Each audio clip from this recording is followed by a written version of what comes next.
Thank you very much for coming. Our plan today is to have 1.5 hours of active dialogue with our distinguished speaker on creativity. All of you have the copies of the questions that I received from some of you. We realize that the time is very short to address all these questions, and hence we request the speaker to select the questions that are pertinent to the subject of creativity within our time limitations. We hope that there may be some time for additional questions during the course of this dialogue. I have requested Dr. Carl Braithwaite, Francis Menlau, Raymond Rogers, and Frank Harlow to moderate this discussion. May I request you all to please listen with total attention during this dialogue, and if you like to ask some questions, please be brief. We have no time for long questions. Please be brief. Without taking any more precious time, I request the speaker to start this dialogue. Please.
There are here 15 questions. Which shall we take first?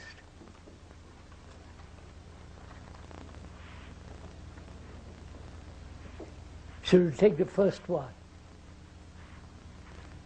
What is meditation, and how is it related to creativity? Could we take that first?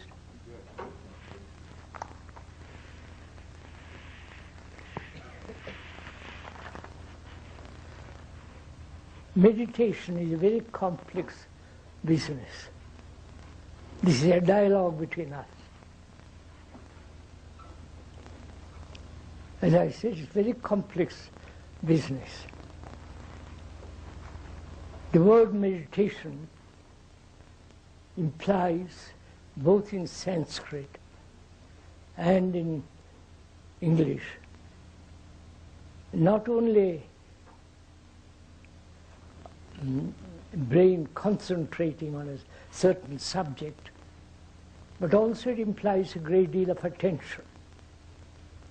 But primarily, meditation means in Sanskrit, to measure. And also in English, etymologically, I believe, etymologically is to measure. The whole question of becoming is involved in it, which is to measure. I am this, I'll be that. I am greedy, but I will gradually become non-greedy, which is a form of measurement, which is a form of becoming. Both becoming in the affairs of the world and psychologically becoming. That is the whole question of measurement. The Greeks, the ancient Greeks, with their, you know all about that, I don't have to go into it, were the originators of measurement. Without measurement, there would be no technology. And the Asiatics, especially in India, said measurement is illusion. Measurement means limitation. I'm translating. They didn't exactly say this, they put it differently. So, measurement means comparison. To compare what is, what should be. The ideal, the fact becoming the ideal. All that is implied in meditation. And also in meditation is implied the meditator and the meditation. I don't feel, if there's any difficulty in understanding what the speaker is saying, jump on him, please. Because it's a very complex business. And especially some of the Indian gurus have brought this world into America and made a lot of money out of it. They're multimillionaires. I've met them. They're appalling beings. They're all out for money. So, to inquire into meditation, you have to inquire first, not only measurement, but also this constant becoming something psychologically.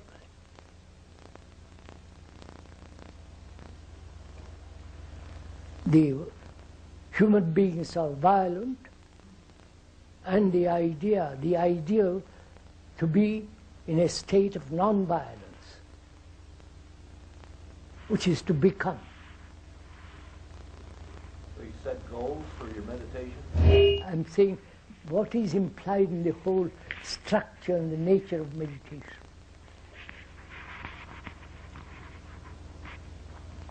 It's not how to meditate, but what is meditation rather than how. I hope I'm making myself clear. And also there is a question involved in that. Who is meditating?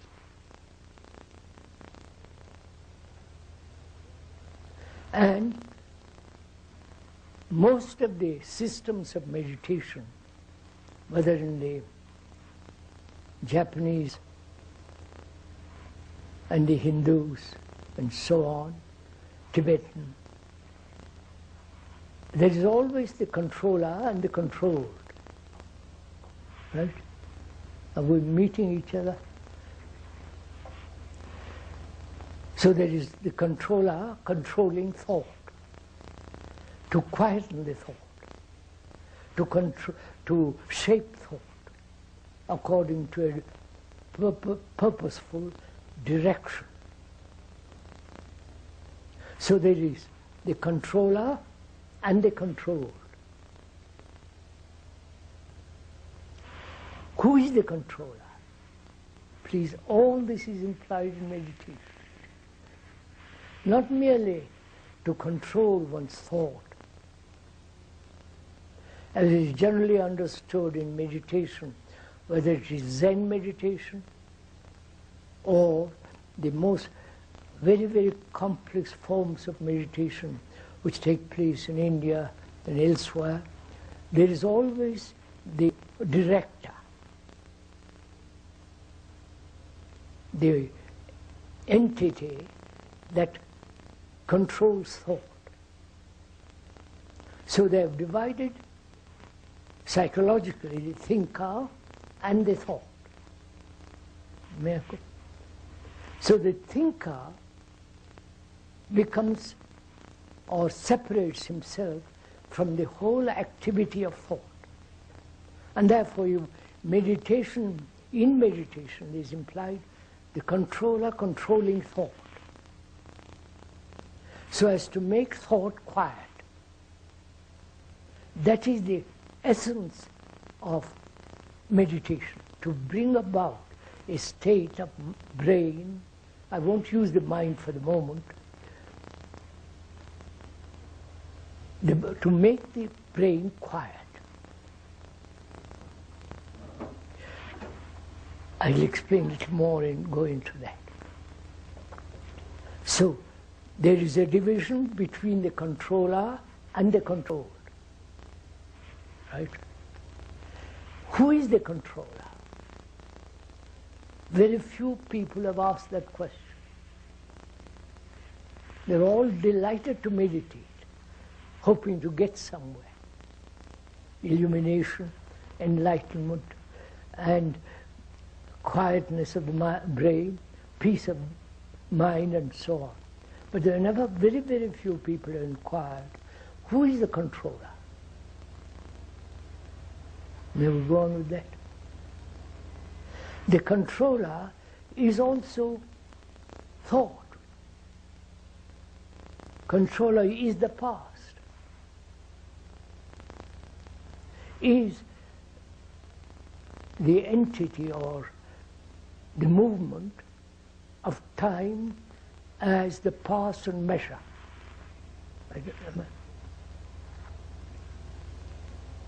So there is the past, who is the thinker, separate from the thought, and the thinker tries to control thought. Like human beings have invented God. Sorry, I hope you don't mind. You won't be shocked if I go into all this. No, go ahead. Human beings, out of their fear, invented God. And they try to reach God, which is the ultimate principle. As in India is called Brahman. Is the ultimate principle. And meditation is to reach the ultimate. So this meditation is really very, very complex. It's not just merely meditating for 20 minutes in the morning, 20 minutes in the afternoon, and 20 minutes in the evening, which is taking a siesta, not meditation at all. So, if one wants to discover what is meditation, one has to ask, why does one have to meditate? Right?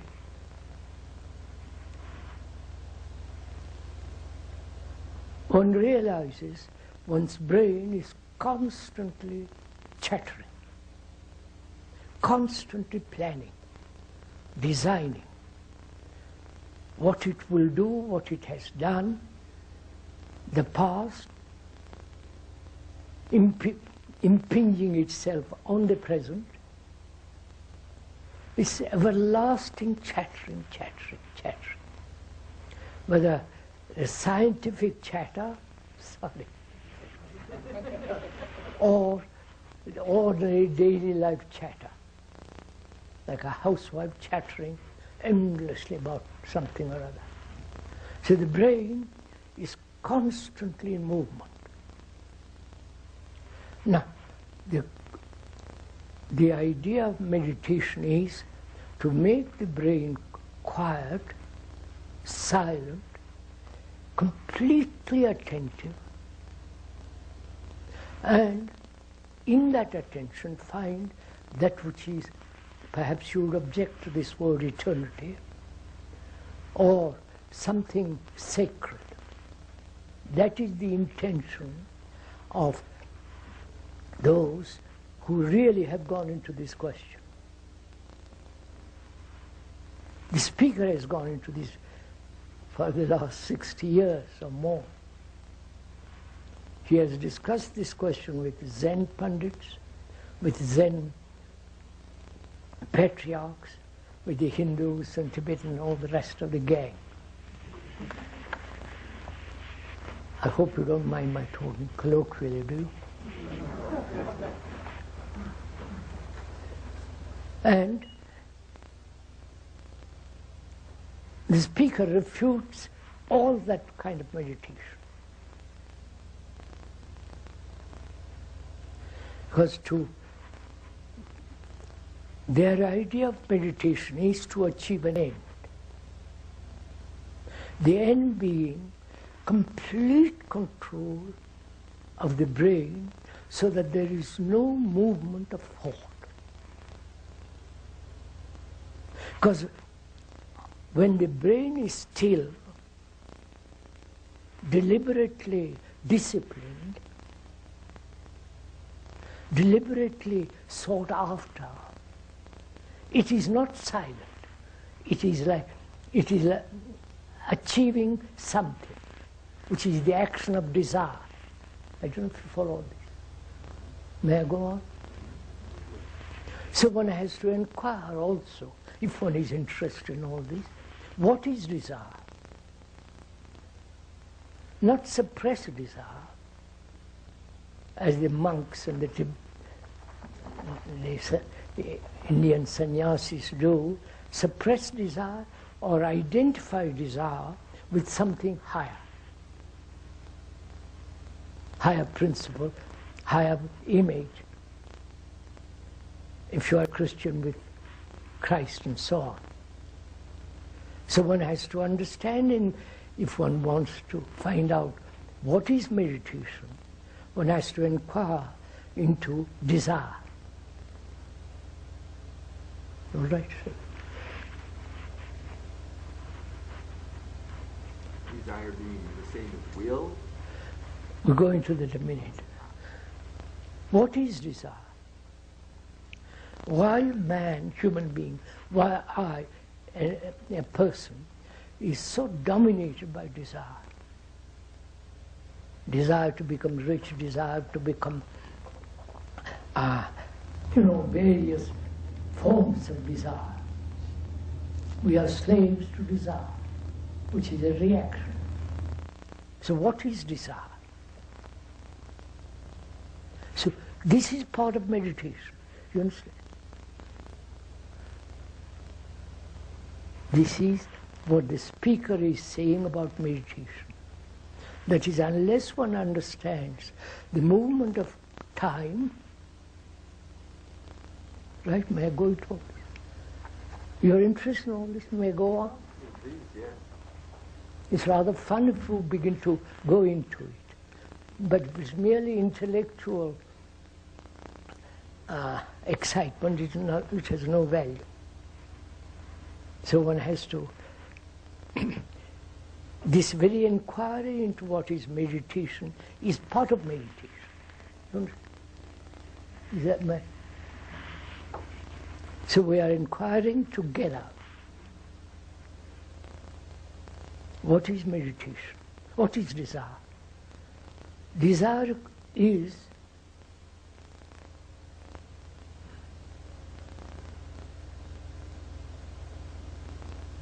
perception,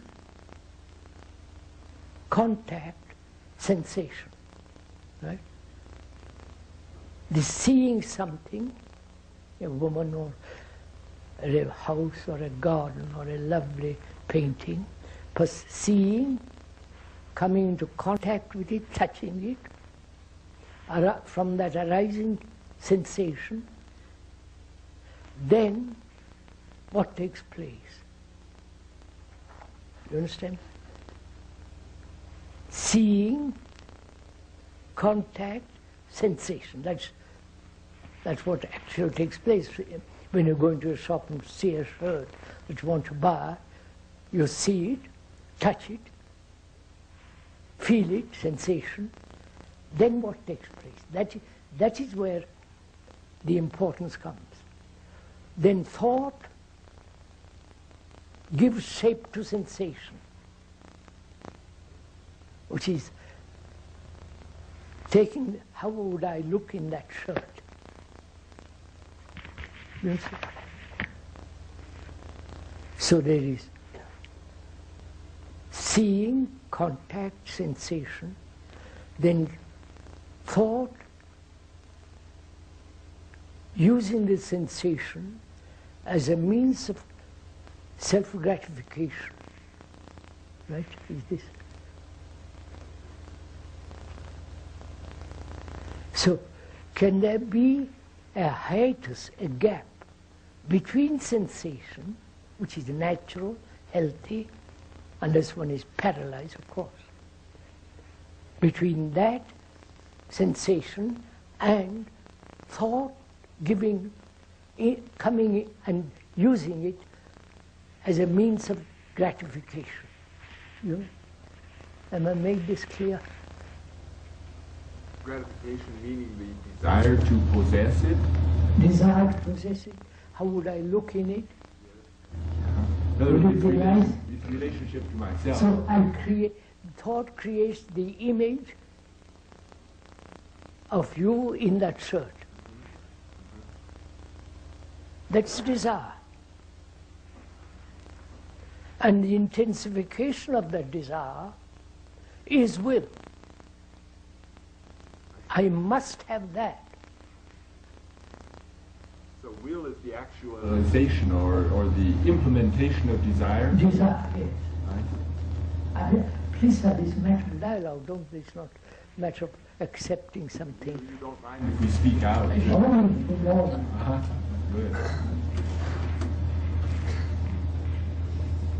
if this is clear,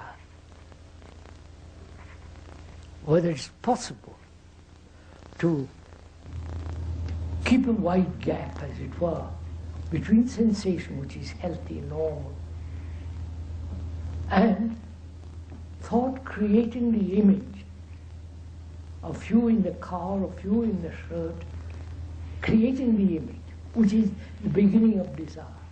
I wonder if I'm right. So that is one part of meditation, to understand the nature of desire, not to suppress it ever. I don't know if you understand the discipline this requires. Discipline in the sense, not conformity, but the discipline of understanding, the discipline of learning.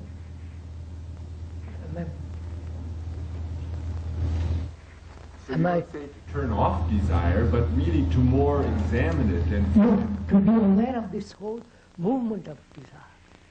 How desire arises, and so on. But you're also saying to know it so well that you're able to impose a gap, and the next step does not necessarily follow.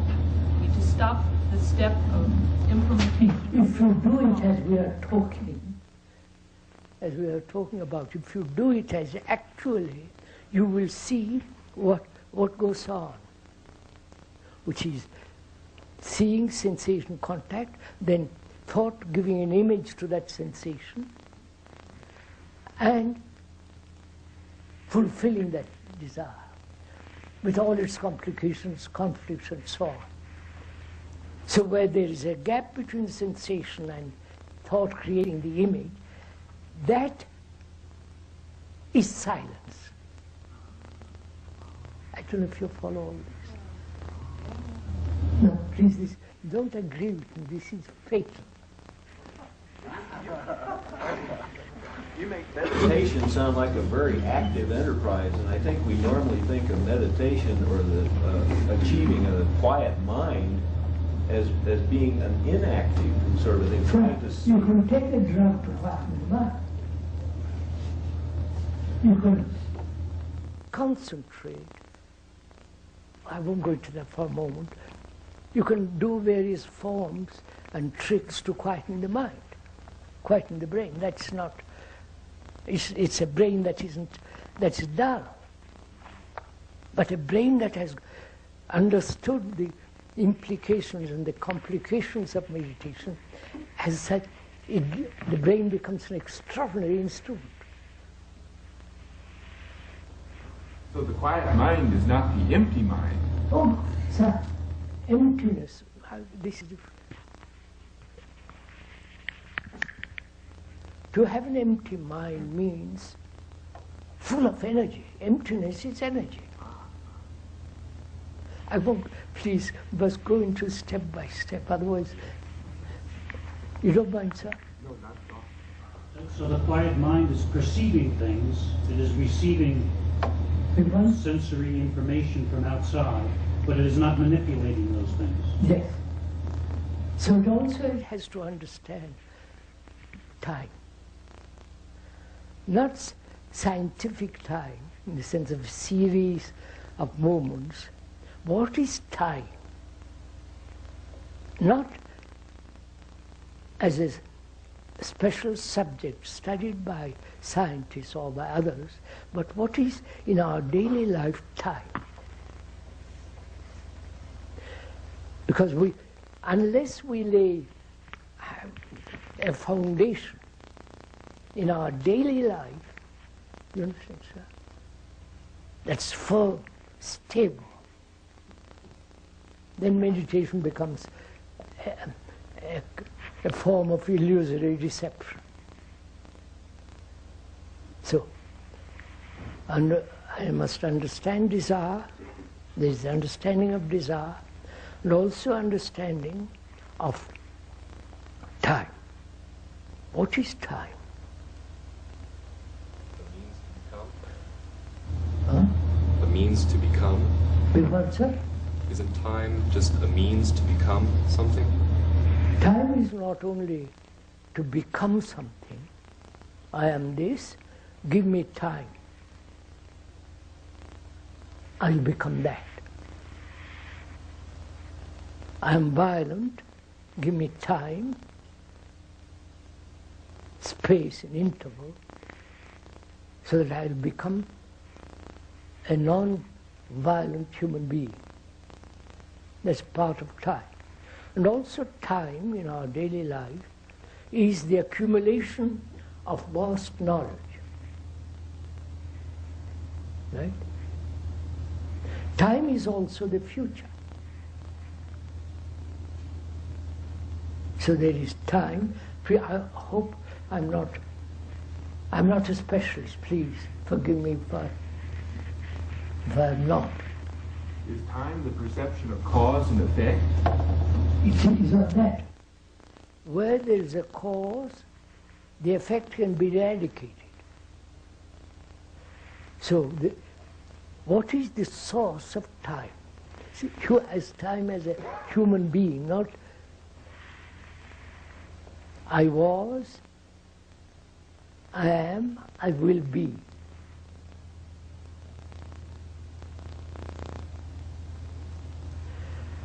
Time is also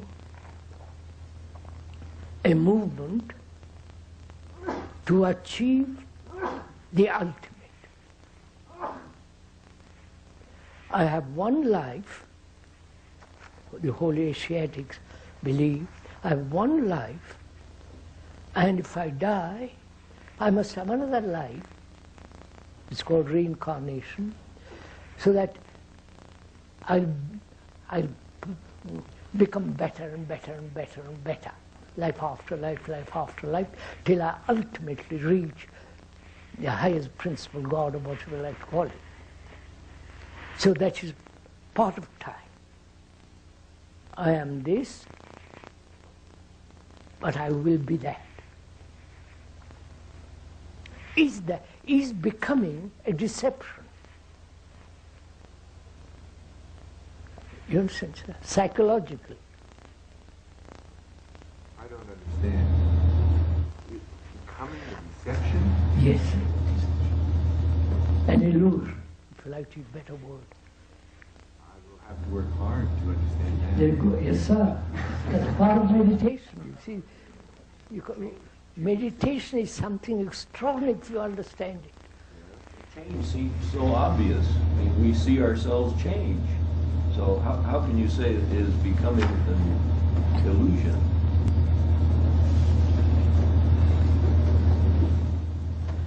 I am greedy. Just to say, suppose I am greedy. And my tradition, religion, intelligence says, minimize the thing. Don't be everlastingly greedy, silly.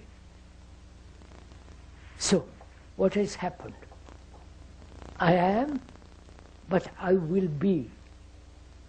You understand? I am violent, I will be non-violent. That is a movement in time. And in that movement I am still violent. I don't know if you understand. Am I making a... It's a dialogue between us, please. We cannot change. No, just listen to what I have to say first. I am violent, and my tradition and all the people around me, environment tells me, and the religious books and so on, society tells me I must be non-violent. But I am violent. So what happens? There is a conflict between what is and what should be. Does that, I see what you're so saying. does that mean that if I'm violent and I want to make this change, this movement to non-violence, I'm making a violent act? If I'm greedy... There is no change at all. I mean, that which is Just throughout time. you're jumping on me too quickly. Let's slowly go into it. It seems to me that there may be a change in degree. What's that? If you say that there is no change at all, it seems to me that denies the possibility of a change in degree. I'm going to just give me a chance, just a minute. I am violent. Human beings are violent. That's a historical fact. After 10,000 or 50,000 years, we are still violent human beings, derived from the animal and so on. The fact is I'm violent. That's a fact. The non-violence is non-fact. Right?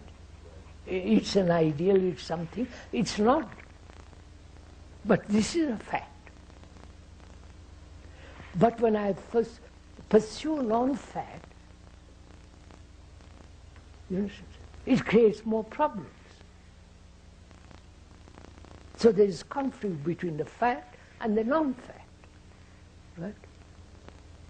So what is important? To be free of violence, not achieve non-violence. I don't know if you see that.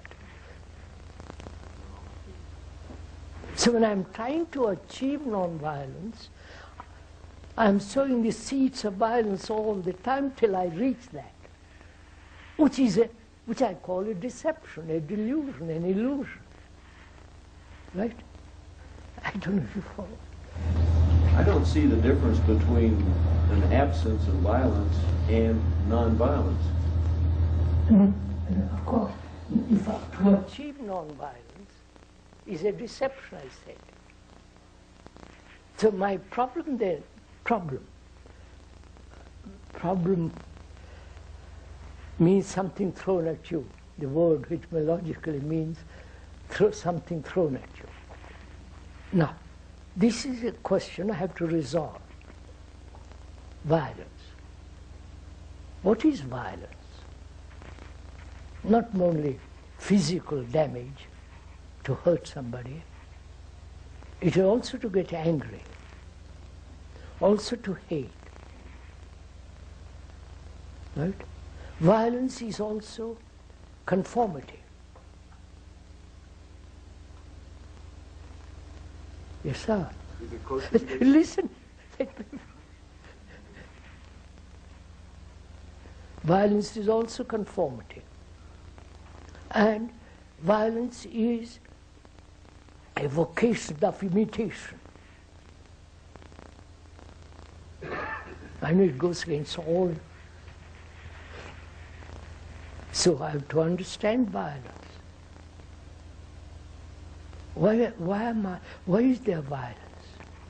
Because I'm conforming, imitating, angry, jealousy. And I'm aware of the whole structure of violence. Right? Aware. And give complete attention to that. When you give complete attention to that, it's like a flame burning out the violence. I don't think so. So, as scientists, you give complete attention to something. And you find an answer to it. Right? It's only inattention that creates the problem. I don't have to follow all this. Sir, if I give complete attention to sensation, will I burn out desire? Yes, sir. And that's of course. Not burn out. That's, you see, I've explained what it, if you agree to that, if you see the logic of it, then desire, why have we give such extraordinary importance to desire? The whole American public is told fulfill. Right? Don't inhibit. That's terrible. Don't control. Let go. Do what you like. And you are creating such havoc in the world. That's a different matter. So, when there is complete attention, which means give your total energy to that fact of violence, that energy dissipates violence. Whole of it, not part of it. You understand what I mean? That's also meditation. It seems to me that there has to be another objective.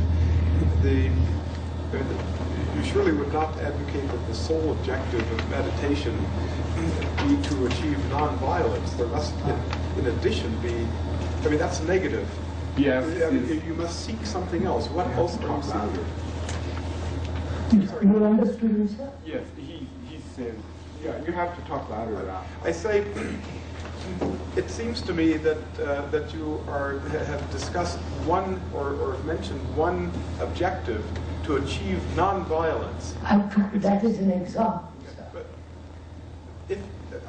however, it is confusing me. If you give complete attention to achieving to violence in order to find non-violence, I am not doing that. I want to understand the nature of violence. As you want to understand the nature of atom, you have given your whole attention to the blasted thing.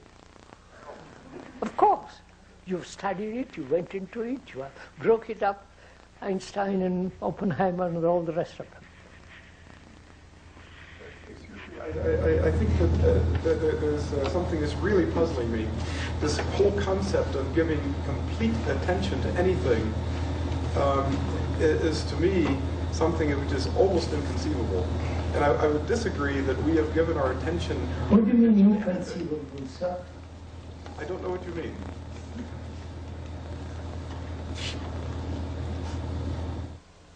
What is the difference between attention and inattention?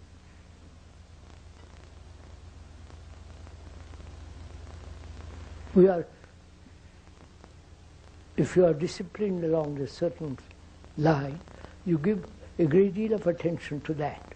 The rest of the time you are inattentive, right? This is a fact, natural human fact. If I'm terribly interested in something, I give my attention to it. The rest of the time, I'm not attentive. More than one thing at different intervals. You may be giving attention to many different things. So attention matters, not to different things. It's the attention itself? Huh? It's the attention itself that matters? Of course. Rather than what you are putting the You attention don't put a on. moment to it. But it's the notion of complete attention. All right, sir, let's forget the word complete. Attention means complete.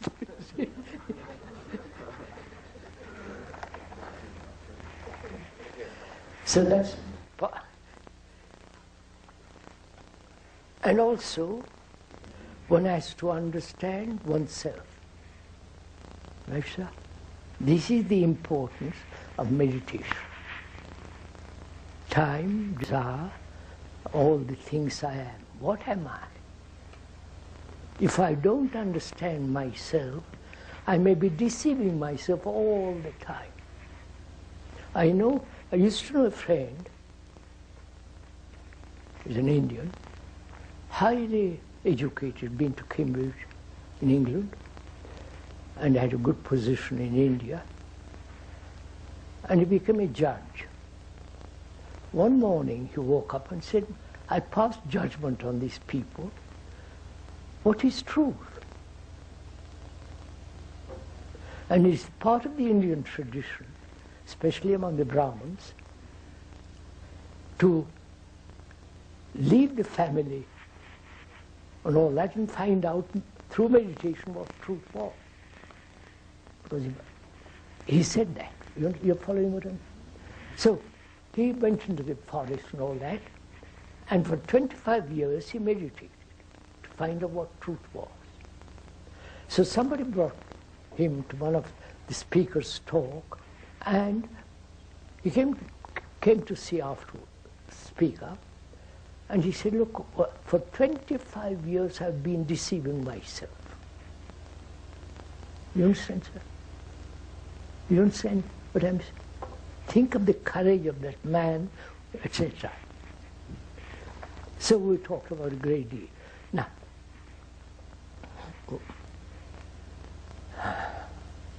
unless I understand myself, what is the self, the ego, the person, persona, the ethos, and so on, I may meditate for the rest of my life and may be deceiving myself. You understand? I may be living in a vast series of illusions, thinking those are real.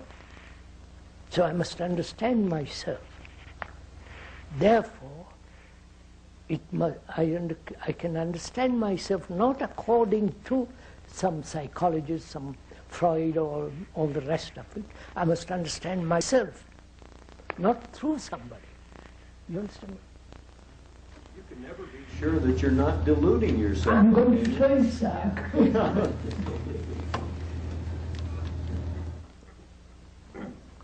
If one thing, right? I must know myself, not according to any philosophy, according to any scientist, according to any psychiatry, and so on. Not according to any system. I'm understanding the system, not myself. See the difference? So I must now, how do I understand myself? Without any deception, otherwise I've played a wrong game. At the end of it, I'm deceiving myself. So how do I learn to understand myself so completely, so that there is not a shadow of doubt and not a shadow of deception, self-illusion? Is that all right? May I go on? This is a dialogue, please. I'm not just... Feeling. What do you do with feeling in that? Feeling is called hope. Isn't it? If I feel, I recognize the feeling. Leave that for a moment, sir. Sir, do we come back again to attention in terms of understanding myself? No. I'm going to show you. Just give me... You're too quick. Just... I want to understand myself. And I must understand myself so thoroughly that there is not a slightest deception. Tremendous integrity and honesty, right? Otherwise, there's no point. Can we go along with this? Honesty and integrity. So how do I realize that there must be honesty, integrity, and especially skepticism.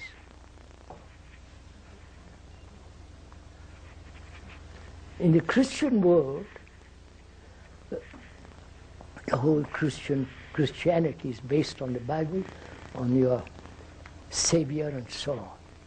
And Christianity doesn't allow any doubt, right? The religious Christian, any doubt, any skepticism. If there was skepticism and doubt, the whole thing would collapse. When we were in Italy, I know Italian somewhat, and I heard the Pope say, he was preaching something like that, say you must have more faith. And a friend of mine who was sitting next to me said, look, this is what they are doing, cultivating faith to destroy any kind of inquiry. That's now. So, tremendous honesty, which is very difficult, sir, and great integrity. But another definition of faith in the Christian religion is trust. Another definition of faith in Christianity is trust. So it's not a matter of destroying inquiry only, but having trust. He says another matter is trust. This is what he says. Trust in who? In the Bible. Who do you trust? Do you trust your wife? Do you trust your husband? Do you trust your president? Why do you trust? What do you mean trust him? If there is doubt, you are inquiring. You are asking, demanding. Trust and still inquire about the nature of God. So trust means what?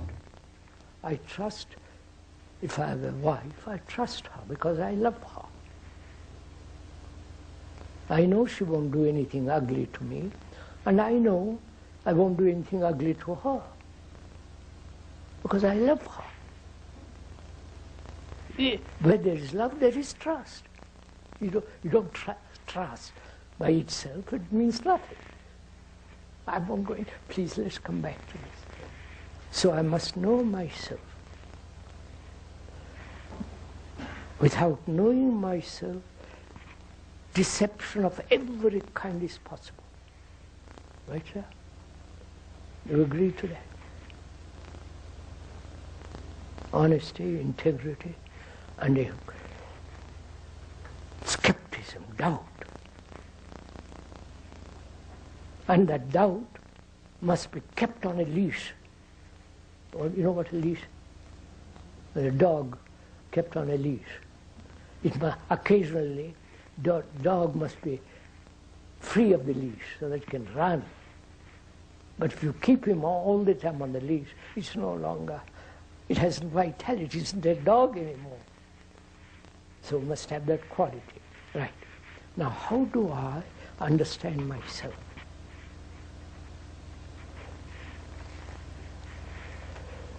This is part of meditation, you understand, sir?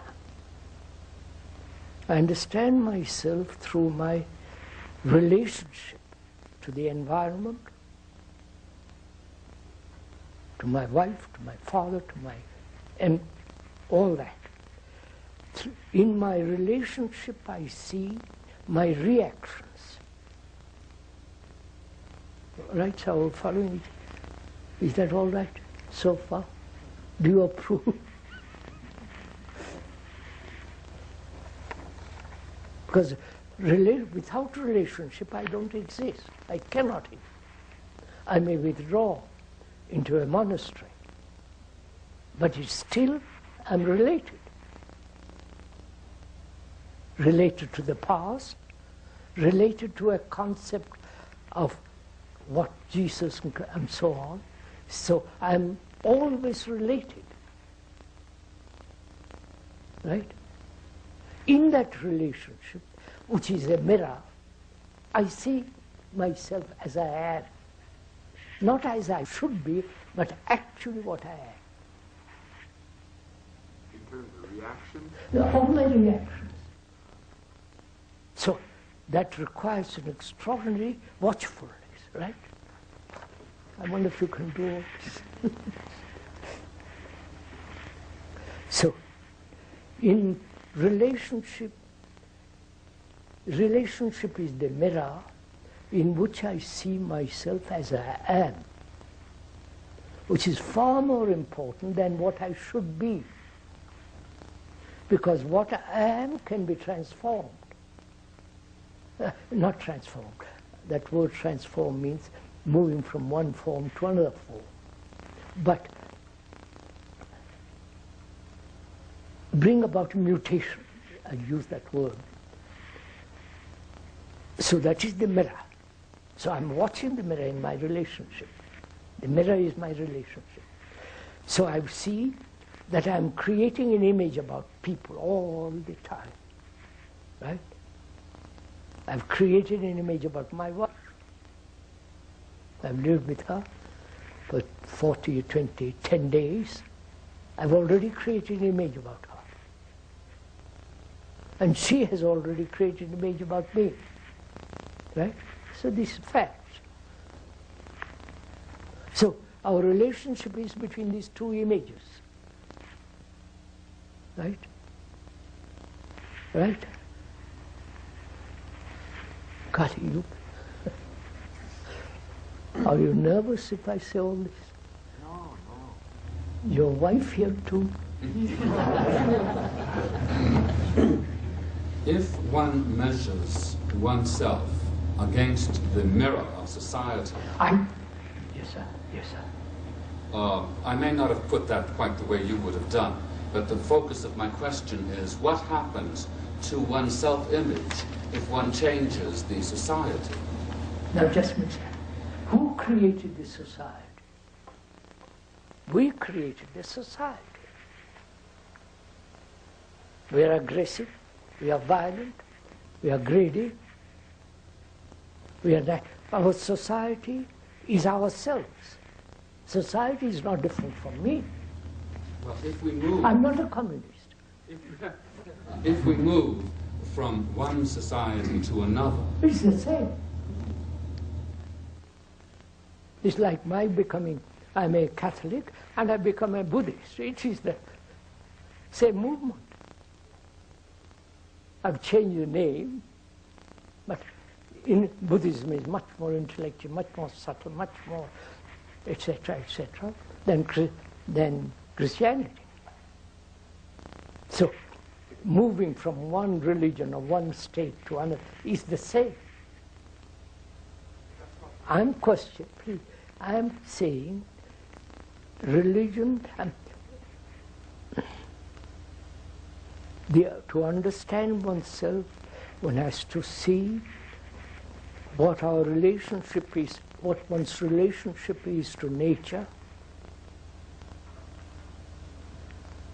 between the world of nature, the reality of nature, the beauty, the depth and the glory of nature.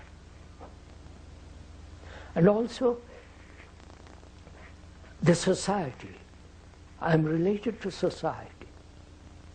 And I say I am different from society. I say we are not. We have created this society. Right? That's a fact, isn't it? Let me finish this. One moment, just a minute, please. We have created this society. Thought has created this society. The culture of a particular society. We are the result of all that. It's our action that has created this society.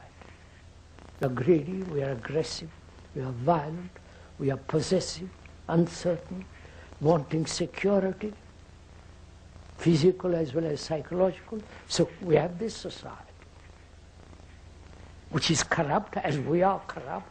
Sorry, you may all not be. So it's our product. So unless I, part of this society, change radically, psychologically, there will be no change in society. That's a fact. The communists, if I use that word, may I? I used to have a lot of communist friends at one time. Card-carrying communists. Not easy chair communists. They are real communists. And we would discuss a great deal in Paris and other places.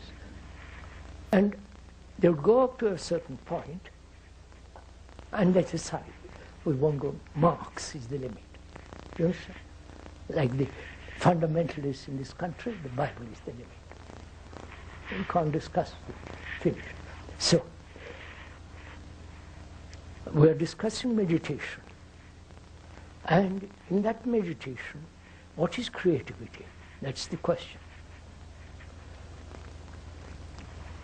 Now, in relationship, I see myself as I am. And also I see any movement to change what I am. Please understand this little bit complex, don't mind. Any movement to change what I am is still in the same pattern. Right? This is, I am, all right, let me put it differently. Who is it that is to change it? Right? I am greedy. Suppose I am greedy. How, in what manner do I change it? To change means to something else. Right? Right? So wanting to not be greedy is another form of greed? Yes, sir, that is good. Not wanting to be greedy is another form of greed, of course. So, how does that fact change? I discover in my relationship how greedy I am, how possessive I am, sexually, and all the rest of it, the attachment. With all its complexity of attachment, fear, jealousy, anxiety, hate. Right in that word, all this is contained. Am I going all right, sirs? You're following all the, we are together in this, or we're just talking to myself? Sir, you have indicated that watchfulness is needed to see these things. Of course I will. But how can we help the watchfulness to be strong enough to see? I can't help. I will work. Sir, why are you scientists? You want to be there. You spend years, I don't know how many years you spend to become a scientist. And you won't even given 5 minutes to this. I think to ask, if I may most respectfully point out, to ask how is to ask a system, right? And system inevitably has destructive quality inherent in it. Entropy and all the rest of it. So, in my relationship I discover myself, right? And then next question is, what is attention and what is concentration? You're following all this, does it interest you all this? Don't be polite, I don't care if you go. Could we back up just one notch? You were talking about the greed and various things like this and trying to change them. Is that in the context of changing the sensation or changing the fulfillment of it? You say you're greedy, do you mean you have the sensations of... Well, it's a reaction. Or it looks like you can eliminate the fulfillment but still have the feeling. No. So that's difficult to see. What is the feeling of being possessed? Right? You have a marvelous house, I want that kind of house too. Okay, that's the sensation then. Huh? That's the sensation, the want. Yes, want. It's when you go out and get it. Yes. That's something else. Here in America, that's buy. Go for the gusto. Yes.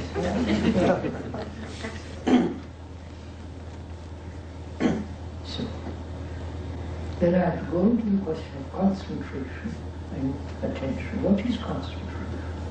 Concentration implies exclusion, doesn't it? Doesn't concentration imply exclusion, excluding? Concentrating? Go into yourself, look at it carefully, let's look at it. Concentrate. You, in a school, the child is told from the teacher to concentrate. Don't let your thoughts run away. Don't look out of the window. Concentrate. You follow? So we are trained from childhood to concentrate.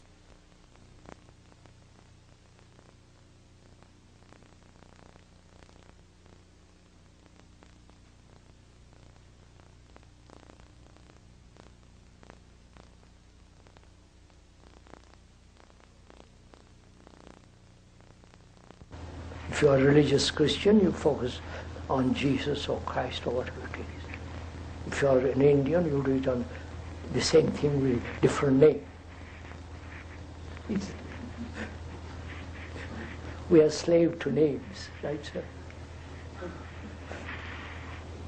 So, concentration implies exclusion. I'm concentrating, but thoughts keeps on wandering. So I have to control it. Right? Right, sir? And then question is, who is the controller? The controller is the controlled. I wonder if you see that. Right, sir? Controlled, you mean controlled by his desire to control? No, sir, no, sir. The observer is the observed.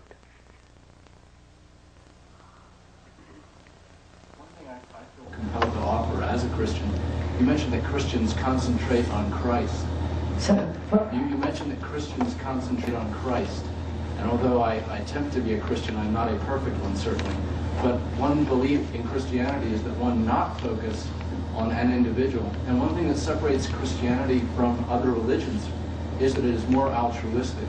Instead of focusing on the self, in Christianity we focus outwardly, sacrifice self for others. More altruistic, as you put it. So have the others said, love you. So I don't think there becomes a focus on an individual. Yeah, I'm sorry. Ideally, there's a spread of feeling for all of humanity. So let's leave our altruistic. We are trying to find out what is meditation and creativity for the moment. We can talk about the various forms of religions. They are put together by thought. There is no question about that. All the rituals, all the dogmas, all the beliefs and all that is put together by thought. Maybe I wasn't making myself clear. Let's not go into that. Let's not get into the religion, please. I wasn't trying to defend a point. No, let's stick with the subject, okay?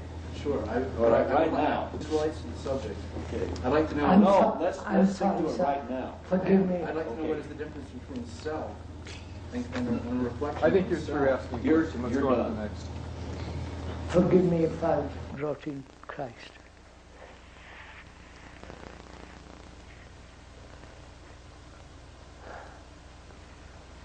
So we're talking about concentration. Concentration implies focusing your energy on a particular subject, which is thought, trying to concentrate on something. But thought is also vagrant, all the time wandering on. So there is conflict in that, right? Back and forth. So when I try to understand, please, if you are really interested in all this, what is conflict? Why have human beings lived after so many thousands of years, perpetually in conflict. It seems normal, and you say, yes, it's necessary to be in conflict to progress. What is progression? Are we progressing? Perhaps technologically, amazingly you are progressing. Otherwise, are we progressing psychologically? Obviously not. We are what we have been for the last 40,000 years or more. So I have to understand what is concentration, which means exclusion, which means I live my life excluding everything, avoiding everything, resisting everything. You follow that? So there is constant battle. And a brain in conflict wears itself out, loses its energy. Right? Agree to it? This is so obvious, logical. So is it possible to live without conflict? You understand, sir? You understand the depth of meditation? What's implied? So is it possible to live without conflict?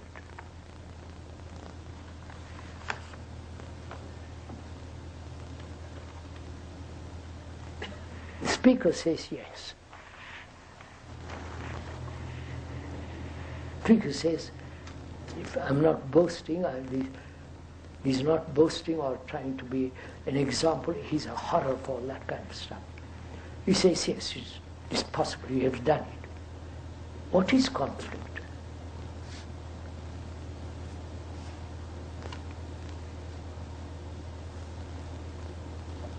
Why is there duality in us? You understand? Saying one thing and doing something else, contrary to what you have said. And I am greedy, I must not, which is a contradiction. Right? Agree, sir? So in us there is duality all the time functioning. So duality is a cause of conflict. What is it possible? Is there duality at all? There's duality in your Just listen, one moment. We have to stop it. Is there duality at all? There is duality. You're a woman, I'm a man. I am tall, you're short, or you're tall, I'm short. You're fair, I'm dark, and so on. There is duality. There is sun rising, sun setting, darkness, light. There's contradiction. There is duality. But psychologically, is there duality at all?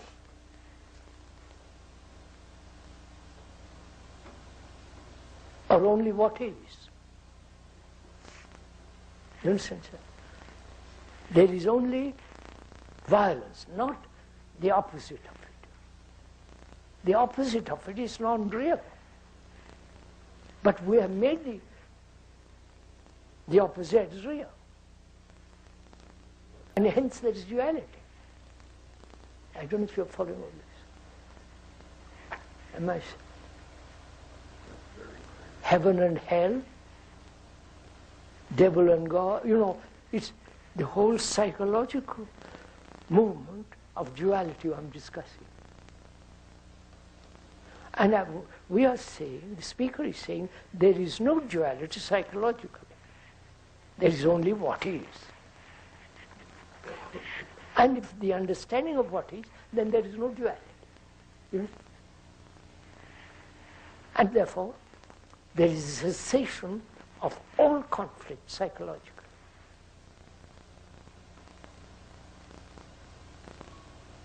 Because meditation implies tremendous energy required. Not just sitting in some silly corner repeating something like that. There's a lovely story of a patriarch, wise and all that kind of thing, And a disciple comes to him and sits cross-legged in front of him, closes his eyes. And the prophet, the patriarch says, my friend, what are you doing? I'm meditating, sir. He said, oh, is that so? So he picks up 2 stones and keeps on, the patriarch picks up 2 stones and rubs them together. The noise wakes him up and says, the disciple says to him, sir, what are you doing? I'm trying to make a mirror out of these 2 stones. And the disciple says, sir, you can rub for the rest of your life, you'll never make a stone. And so the patriarch says, you can sit like that for the rest of your life. So, concentration. Then what is attention? In concentration, there is always a center, right? The center is the me. Me concentrating. I don't know if you follow all this. Concentration emphasizes the me, the self. I know this is... And attention has no center whatever. When I'm attending, I'm attending. There is attention. It's not I am attending. I don't know if you... This is... So in attention, in where there is attention, the center, with its periphery, with its diameter, with its extension and so on, there is none of that. And out of that, we have to inquire, what is a silent mind, brain? And we've laid the foundation. That is, to understand oneself so completely there is no fear. Psychologically, no fear whatever. Otherwise fear will create all kinds of illusions.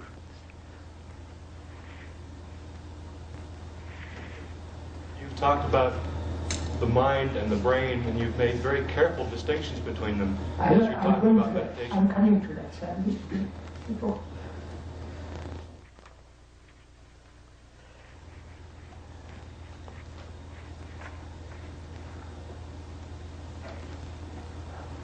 I'm taking a breather, sir. Sorry.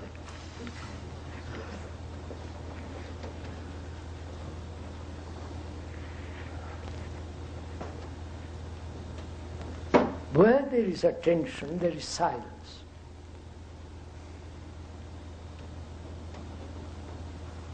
But that silence is like a flame. You understand? Alive, burning. Not burning anything away. Not, it's like a, you understand, like the sun, etc. So, attention means complete cessation of the self. And if you try, when you are attending, you've forgotten yourself. There is no self. Only the self exists only when there is inattention, when there is no attention.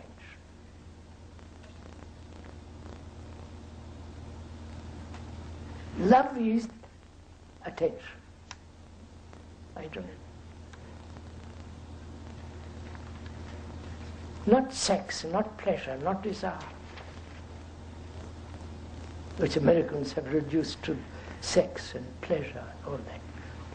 So, attention means silence, and in that silence is love. Without love there is nothing.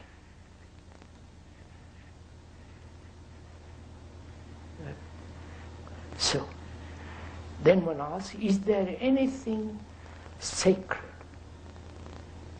which thought has not touched at all? You understand? Is all life a material process?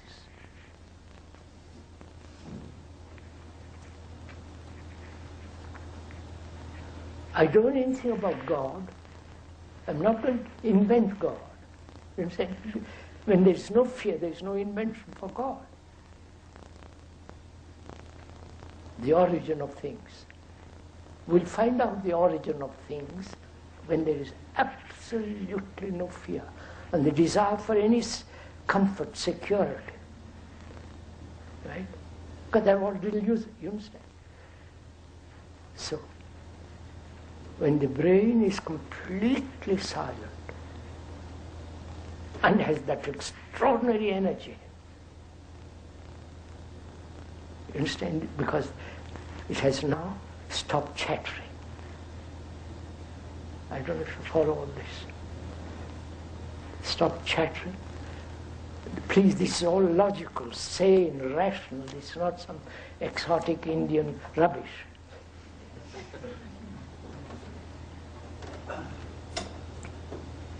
I was brought up when I left India at the age of 9. I haven't read any, speaker hasn't read any single religious book or any philosophy or any psychology. You may say you're a peculiar freak. Probably no. A biological freak, I'm not. So, where the brain is absolutely quiet and therefore empty of images, you understand? And it has got that energy. And is there anything sacred? Which means, is there anything that thought, man, in his endeavor, in his search, in his conflict, in his suffering, hopes for something? You understand? You understand all this? Then if he hopes, then he'll create. Then he will project out of his hope something which he immensely wants. So that is a deception. All this implies an insight. Insight is not the result of remembrance.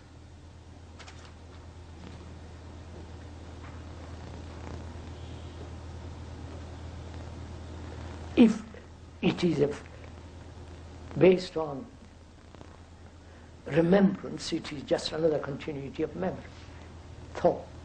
So, insight is unrelated to thought, memory, experience, and time. Something you in a flash will see the whole thing. This happens to all scientists. Science is that insight is partial.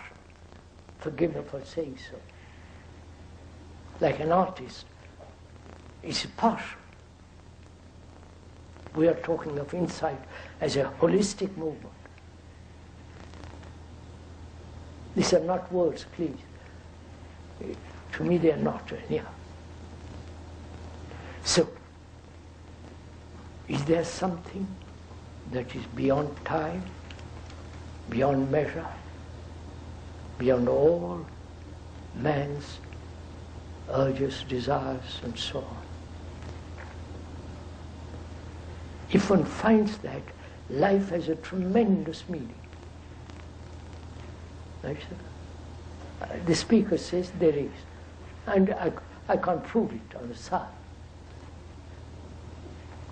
Now this is meditation, and out of that is creation. Love, compassion, has its own intelligence, and that compassion, love, and intelligence is creativity. Because creativity does not bring about destruction on the one side, building on the other. I don't know if I make myself clear.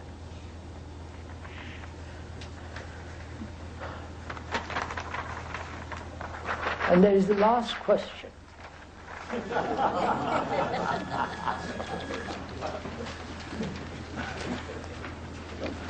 If you were a director of the laboratory with the responsibility for the defense of the country and recognizing the way things are, how would you direct the activities of laboratories and research? Thank God I'm not.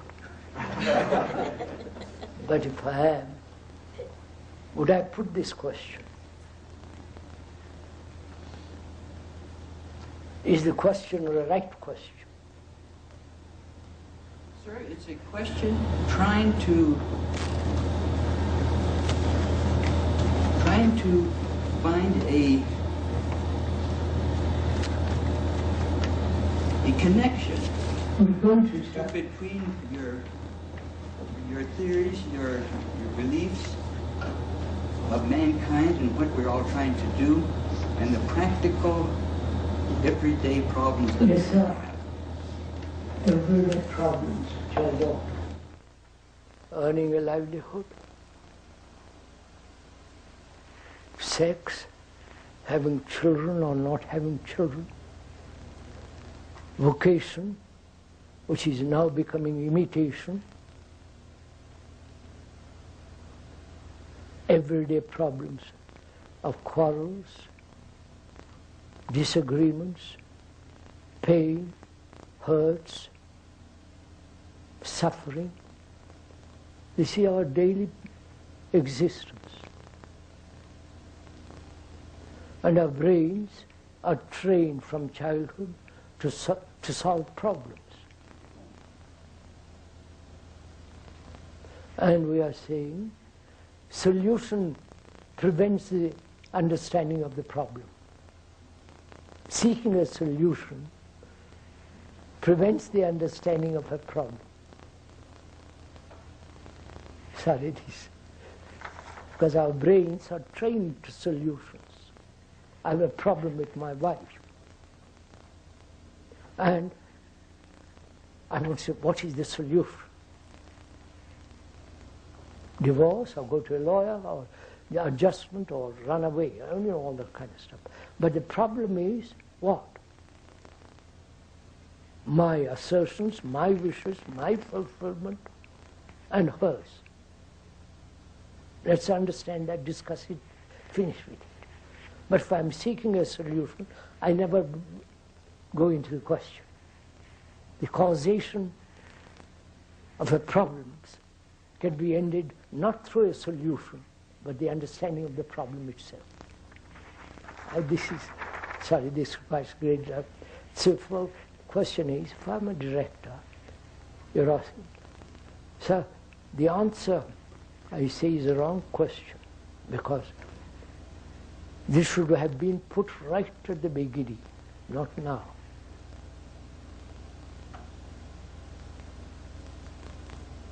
At the beginning of killing man, one human being killing another human being, in the name of religion, in the name of country, in the name of God, in the name of crown and loyalty, my country opposed to your country, my ideology opposed to your ideology. I'm a devout Marxist. I'm not, but Leninist, and another is Catholic, and so we are at war with each other. That is the real question, not at the end of all this, what should I do? We have brought about this. We have divided the world. You are a Christian, I am a black, you are white, you are a Caucasian, and I am Chinese, whatever the beastly thing is. We have divided, fought each other from the beginning of time. And the Western civilization has killed more people than any other civilization. It's a fact. I'm not against it or for it.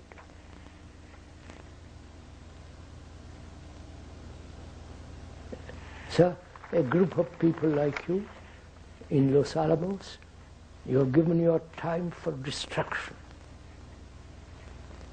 and also for construction, do other things. Using sun rays, all that.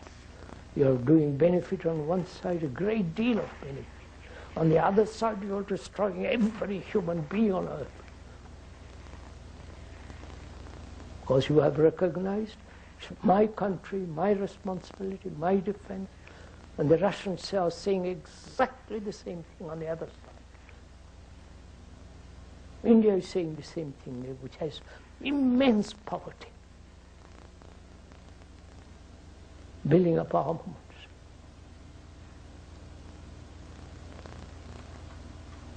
So what is the answer to this?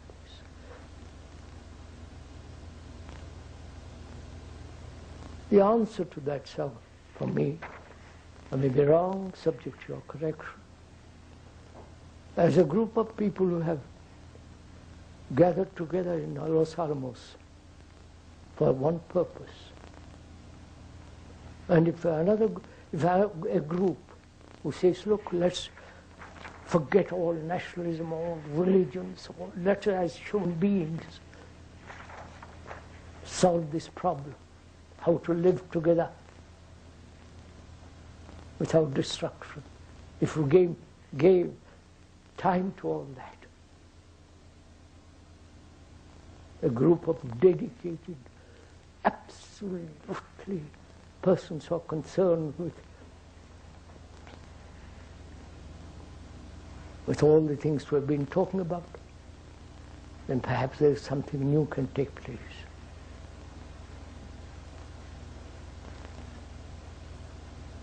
So we have never faced death. Oppenheimer, he knew Sanskrit, he said, I am become death. You know that very well.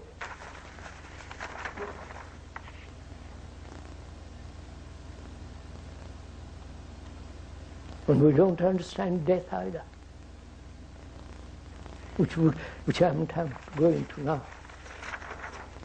But we have become destroyers and also benefit human beings at the same time. Right, sir? I can't, please, I'm not asking you to do anything. I'm not a propagandist. But the world is like this now. Nobody is thinking about a global outlook, a global feeling for all humanity, not my country, for God's sake.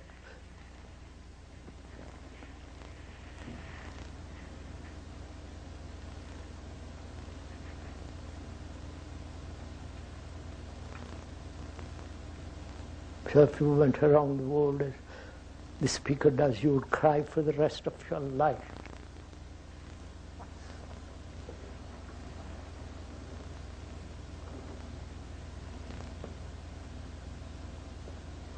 Pacifism is a reaction to militarism. That's all. The speaker is not a pacifist. He says, let's look at the cause of all this, the beginning of all this. And if the causation is there, if we all see together the causation, then the thing is solved. But each one has different opinions about the causation and sticks to his opinions, his historical dialecticalism.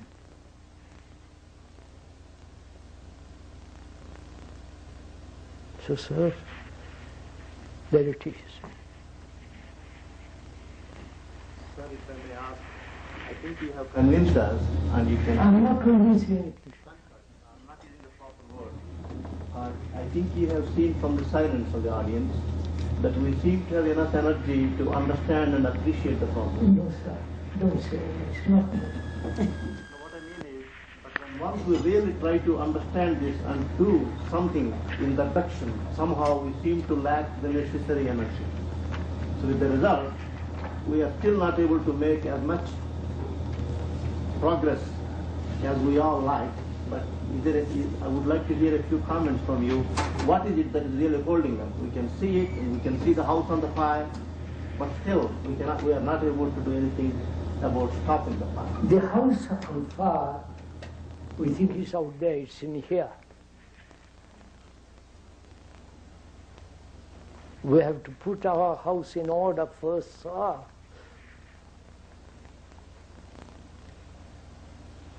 Sorry, we've talked. You're looking at the clock.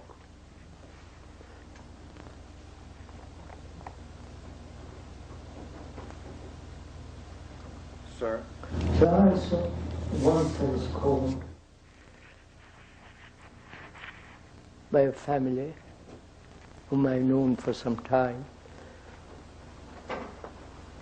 His son came to see me and said, "My father is dying.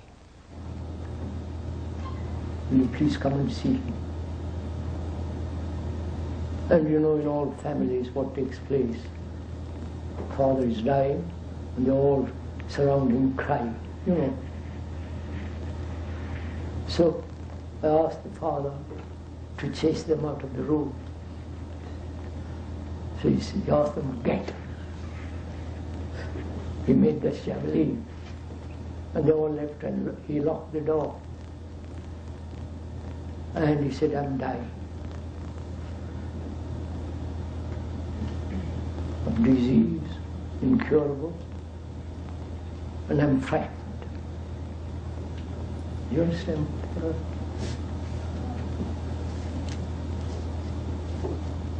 So I sat with him and he held his hand. And he said, "This is the first time somebody held my hand."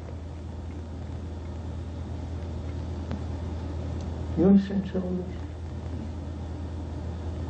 And I said, and the speaker said to him, "Let's die together."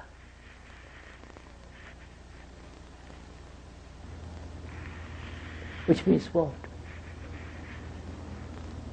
He was leaving all his family. He had a lovely house, very rich man. And he said, "You're leaving all that. That's what you're afraid of. And also you're afraid of the unknown. And you're attached. Where there's attachment, there's fear." Right, and so on. We'll talk gently together. And I say, "There is any kind of attachment to me, I will die with you if you die, if you are free of attachment." You understand what I'm saying, sir?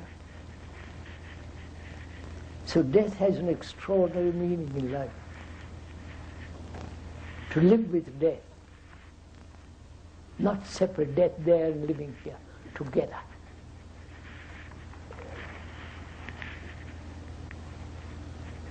I feel so. Thank you very much.